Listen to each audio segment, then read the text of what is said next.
Saya mengundang Pak Yusuf karena Pak Yusuf ini seorang aktivis sejak tahun 66.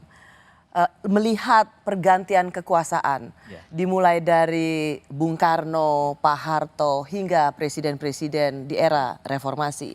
Tapi saya ingin menitik beratkan Pak Yusuf pada dua nama, yaitu Presiden SBY dan Presiden Jokowi. Karena dua nama inilah yang terpilih dengan pemilu langsung dan mampu melalui dua periode.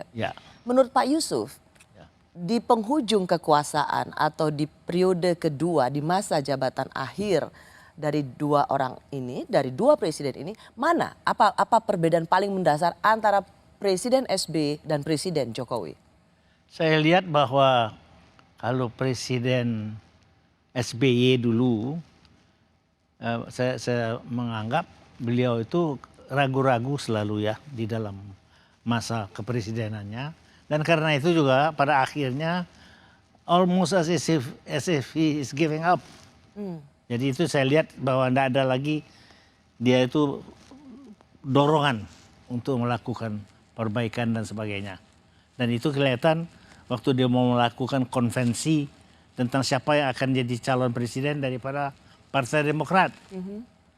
Mula-mula dia mau laksanakan, sudah kumpul semua, sudah berhenti semua sebagai menteri. Tapi ternyata akhirnya dibatalkan begitu saja. Jadi you can see no guts. Nah kalau kita lihat Pak Jokowi ini memang is a very simple man, but he has guts, and not only guts, but he does his work also untuk mencapai ini. Itu adalah tentu saja dia mau mempertahankan bahwa dia ada pengaruh terhadap siapa yang akan menggantikan dia. Bagaimana dengan analisa bahwa seharusnya ini juga dikatakan oleh mantan wakil presiden Pak Yusuf Kalla, Pak Jokowi menyontoh Pak SBY, Bu Mega, tidak cawe-cawe di akhir masa kepresidenan untuk kemudian memilih siapa, ikut cawe-cawe memilih siapa yang akan menggantinya. Tidakkah seharusnya sikap Pak SBY ini jadi contoh? Wah, sebetulnya kalau terus terang, Bu, kalau mau berarti memang you have to work until the end. Itu satu.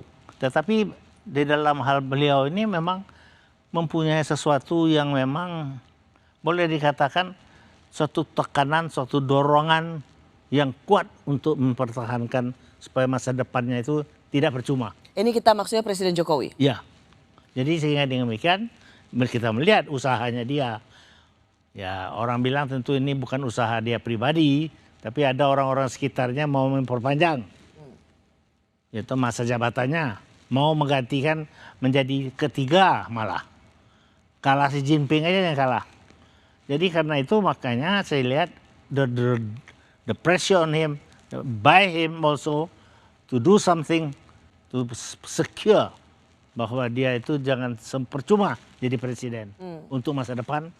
Dan itu karena itu dia mau ikut campur siapa nanti yang akan jadi, kelihatan sekali. Karena ada kepentingan untuk melanjutkan pembangunan yang sudah dilakukan dalam 10 tahun. Betul. Menurut Pak Yusuf, ini abuse of power atau sesuatu niat yang mulia supaya pembangunan itu berlanjut? Kalau melihat dari dia ini orangnya, Bu, saya dia kira ini Pak Yusuf? Presiden Jokowi, memang saya kira he is serious bahwa dia mau melanjutkan pembangunan ini. Dan dia sebagai rakyat kecil kan dulu merasakan bagaimana ketertinggalan mereka. Jadi sekarang he is trying to do his best to continue as long as possible. Jadi Pak Yusuf tidak melihat bahwa dikumpulkannya ketum-ketum parpol di istana yang dianggap wah ini cawe-cawe. Pak JK sendiri mengatakan bahwa sudah melangkah terlalu jauh. Pak Yusuf tidak melihat ini sebagai suatu langkah yang abusif. Saya kira tidak. Saya kira it is a very good deed that he has done that to maintain definitely until the end of his term. Semua yang perlu dilakukan, saya kira. Melakukan apa yang harus dilakukan di akhir masa jabatan.